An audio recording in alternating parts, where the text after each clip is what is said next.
কথা আছে না, ওস্তাদের মায়ের শেষ রাইতে? নাহিদ রানা আজকে সেই মাইরটাই দিল।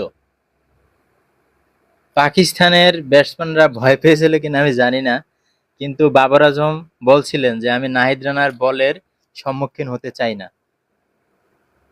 তার এই কি ভাগ্যের পরিহাস যে তিনি ইনজুরিতে পড়ে গেছেন, সেজন্য টেস্টের স্কোয়াডে ছিলেন না। নাহিদ রানা আজকে যে বলগুলো করছে আপনারা দেখতে পেরেছেন, পাকিস্তানি ব্যাটসম্যানকে ভয় ধরিয়ে দিয়েছে।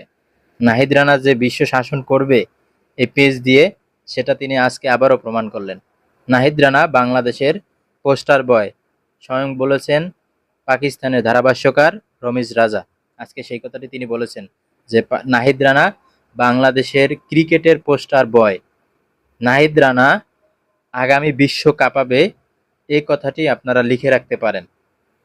নাহিদ রানা তার যে গতি আছে, এই বয়সে যে তিনি গতি দিচ্ছেন, যে কোনো ব্যাটসম্যানকে তিনি কাবু করে দিচ্ছেন। নাহিদ রানা আসলেই বাংলাদেশের একজন পোস্টার বয় হিসেবে আছেন। সাকিবের পরে তাকে নিয়ে এত হাইপ হচ্ছে। নাহিদ রানা অবভিয়াসলি এক্সিলেন্ট বল করেছে আজকে। এভাবেই তিনি যেন এগিয়ে যায় সামনের দিকে, তার জন্য অনেক অনেক শুভকামনা রইল।